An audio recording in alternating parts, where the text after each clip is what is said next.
Lean Engineering and Technical Services Limited are here today to do a presentation based on the proposal they sent to FCT, Emergency Management Agency, on flood prevention strategies, challenges and solutions.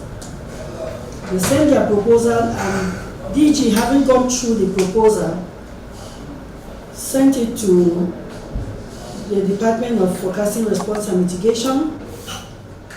We reviewed their proposal and reported back to the DG accordingly. DG directed us to invite them to do a presentation so we can see the equipment we want from them and the services they have to render, or in whatever way we have to partner with them, especially within this period of the rainy season, where it has been predicted that we have heavy downpour and flash flooding in some parts of the country, including FCT.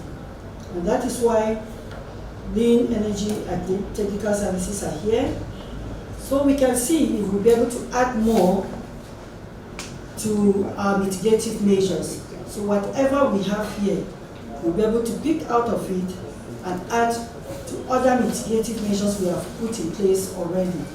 So you are welcome. I now hand it over to the leader of the team of Lean Engineering Technical Services Limited to go ahead with their presentation. Thank you, and once again, you're welcome. From the presentation, you can see the heading is flood prevention strategy, challenges and solutions. Now, there is an introduction on floods and the situation and everything. I would not actually want to go in detail because of I have the main professionals ahead of me. Mine was also to look at some of the problems and come up with some equipment that can actually help you in trying to contain those issues that actually arises from flood. Now, I know every year from Federal Ministry of Environment to even your department, FCT FEMA, a lot of times because I've spent several millions of naira in your reports, environmental impact assessment. And at the same time, government is also challenged by also the government by not actually implementing some of these reports. And one of them I know that has been addressed mainly by NISA, this Nigerian Hydrological Agency. They will talk about how the floodplains are actually being grossly abused by both developers, even government themselves, where you're only supposed to allow them to build, you allocate and give permits and this and that. This is a problem and challenges that are actually faced by the same government officials themselves. So this is something that we're trying to make sure that we give you our own concept, you understand, so that you can actually find out and see if it's something that works for you. It's not like this. So that's what's called the nano satellite. It's small and very, very conventional and it's cheap as compared to this size. You spend about 150 to 250 million dollars to get a big one that takes about 10-15 years to launch. This one, in less than minimum 18 months, you can have a constellation of 12 that gives you real-time image every time, whenever you want. You actually assess the situation of flooding or any environmental issue. Now, the other one, again, that we're trying to confront again is a system called an SMS alert system. Now, during an emergency situation, sympathizers come to look at the issue that has actually occurred in the areas. People want to know, my brother's house is here, my family's, my building or my shop, this is happening. Now, with this system, first responders, fire service, NEMA, and actually the agencies actually work with you. Now, we not only have this thing, the advantage of actually trying to call them off, you use this system. The system allows you to send SMS to everybody between, let's say, a 5-mile radius or 5-kilometer radius. Meaning that, for example, if an incident happens, let's say, in AYA here, and we don't want anybody coming around this area, the first responders will know how to send SMS, look, AYA is in distress, not from crisis or whatever is happening. And this thing actually sends SMS to everybody between a 5-kilometer radius. So you have to receive the SMS in your phone. So it bypasses any protocol, sends the SMS to your phones, and let you know that an incident is actually happening in AYA, stay away. So now it actually helps you in managing the disaster that actually happened. That nobody comes close to that area until you're done. They can then send the SMS back through the system to everybody's phones. to actually things can actually come back to normal. Then another equipment is thermal imaging equipment. It's an equipment that sees in pitch black environments. The one that can actually use for search and rescue operations. Let us say, I'll actually play the video very soon. Let us say in an event where an incident happens at night, maybe there's fire burning somewhere, because the stuff actually sees your temperature difference. Whether that's morning or that's night, it sees your heat signature. That's what camera actually does. As they say, yeah, like for this one paragraph, they say they do not require light to see on like the conventional closed circuit television. This one or night vision. This one you just see at night. It can actually help you in the forest, bus crashes, God forbid, or any of these environmental issues. And see at night and help people that are actually stranded. To continue with the other aspects, mitigation, preparedness, recovery, and response, which is actually your field, sir. We talk about using one of these equipment, sir, part of a program.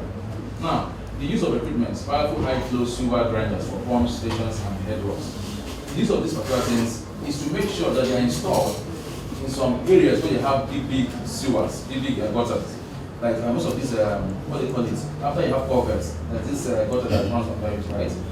Now, Box culvert.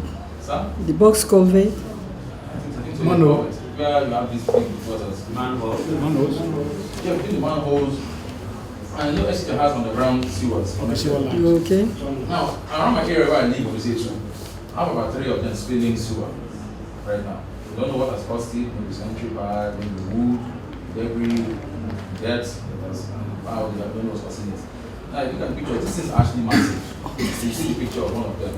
And this is human size as compared. So that's, God forbid, someone falls in here with death. So you can see how it is. So the concept is to have it in this area. So whenever you have flow lines, you have water flowing, install this in some specific areas. The Pogoma 2 years ago, I think the director died when water came and pushed into the road. And you can see, now I would not know because I didn't conduct any environmental assessment on my team when there, because we don't know what it caused that flow. But having things like this in some areas, we make sure that the gutter flows continuously. What does this thing do? It continues to grind any debris that comes, no matter how strong, metal, wood, God forbid, human being that falls in when that thing is working. So what I proposed was that at a certain point you have to put some big protectors. But say if you do that, you actually something actually part of that area. So it's best left like this, and a huge warning sign kept. If you go beyond this, you're dead. So this will actually help making sure that things are being graded all the time. Once hiring starts, it starts operating. But anything that mistakenly goes in there. It trashes it. Grind everything and allows the flow of water to continue. If you go back to the first image, you can look at this. This you can see. It's a thing that being grind. It's actually being grinded. So human. That's what I said. God forbid any human goes in there. Now, the next one is a trencher. You know what a trencher is. So, like, I will talk about this Trademore estates and Oklahoma. So these are the areas that I know that have flooding issues mainly in the city. Now, when there's this massive flood, the trencher can be used to actually build emergency trench. Emergency trench to actually allow the flow of water immediately. So meaning that when you go through your floodplain, perhaps you look for an area that's actually low down that falls outside that area. You need to trench, and this stuff can trench very quickly. It does get you to identification, you deploy it immediately and start trenching. So that means that the river or that area that is flooded begins to find the path to flow out immediately. So thereby minimizing the impact the flood will have on people's property. Also allow you to actually respond promptly so that actually stranded actually need help. This shows how it works. The depth they can go to, you can see how deep it can go to. So 1.2 meters, 1.5 meters, 1.8 meters, 3 meters. So you can dig a trench of 3 meters immediately by this machine, allowing water to flow out after this point. Then the other equipment is what I call the geo barriers.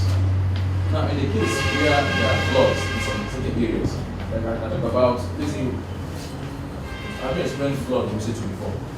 I said the sewer is blocked.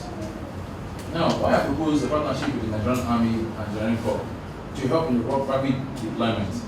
You cannot just have this in all areas, since you're actually FCT FEMA, so your primary distance is to protect the FCT only. So some areas, this thing go for big, maybe be down with bricks, or something happens, or maybe someone goes and breaks the rock accidentally, and crush stone or something, and there's a flooding. This is what can be used to actually respond promptly. Now, or if the flood that comes don't be overwhelming after your forecast, these things actually put in place before time. Water rises and goes down. Point in case, when Cameroon actually released their dam, it actually caused most of the flooding they had about 2 years ago. So think of things. When you have that kind of notification, you prepare these things, but for this phase, it should be covered, and this water is actually above the ground, but it's actually on the river. This is how it's actually established. You can see the water is actually above that stuff, but this barrier here is very strong. You can carry up to about 3 tons each of them.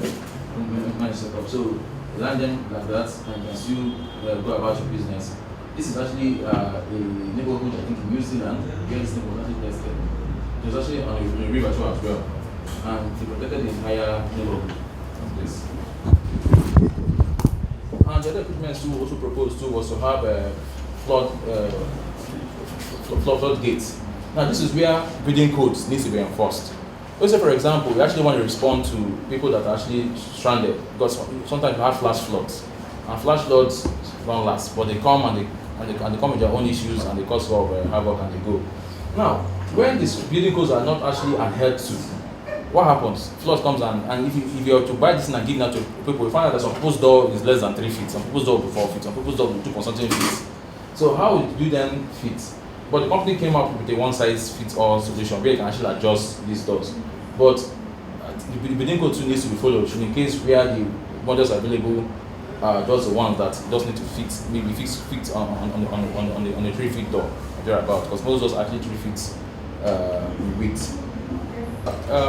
Most of this thing falls on the departments that in preparedness, and you know what all this thing means. That having seen all this equipment, you actually know how to plan yourself on a phase level. What kind of equipment do you think will be deployed at any point in time when we actually have crisis? What form of response? How many manpower do you think we have to be stationed in that area, and how quickly to deploy? Sometimes, even buying the equipment sometimes is not even enough. Sometimes it's how to respond to the incident. Sometimes how to deploy it to the location. And this is where sometimes having packet of offices working with AMAC and the Governor Area Council and stuff like that, so that you don't need to you don't need to wait to respond from the headquarters here. Your other sub branches in those areas can just respond to the incident as it happens. Thank you very much for your presentation. And like I said earlier on, you are to do the presentation, and we go back to the drawing board as directed by the DG to know the kind of equipments we will want to get from you, the ones that are relevant to us, the ones we know we can use here. We appreciate you because we are now in the world of technology. We have most of these equipments, but we have the modernized ones, the ones that are more portable now, the ones that we are putting in use now, because everything now has to do with the new technology, and that is why we appreciate these equipments that you have presented to us, and definitely there are some that we want to use. I observe you were talking about the communication. We have an emergency number which is 112. 112 is a number that whether there is network or there is no network, whether you have credit on your phone or you have no credit on your phone, you can use that 112. Well, we appreciate the one you said that that network, either MTN, Airtel or Glo, that they can be directed to release lines for people within an environment where there's an emergency.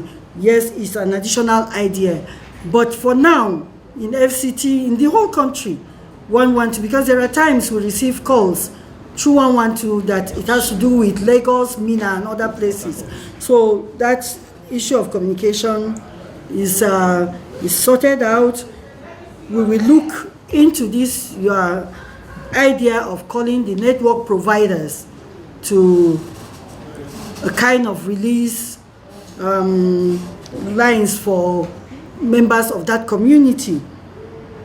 Our response plan is put in place. We have a response plan which we have been following and other things. We appreciate the presentation because they are modern equipments. Something like this other camera that they have presented and the satellite camera they have presented and other ones, we want to key into them in as much as we have a budgetary provision. If we are able to afford them, definitely we go for them because our duty is to save lives and properties in the FCT, especially to save lives. They are modern equipments like this camera that we have here now. We have the search camera.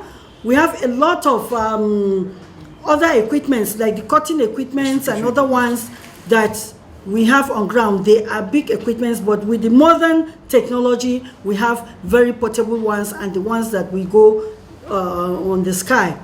So that is it. We get back to you.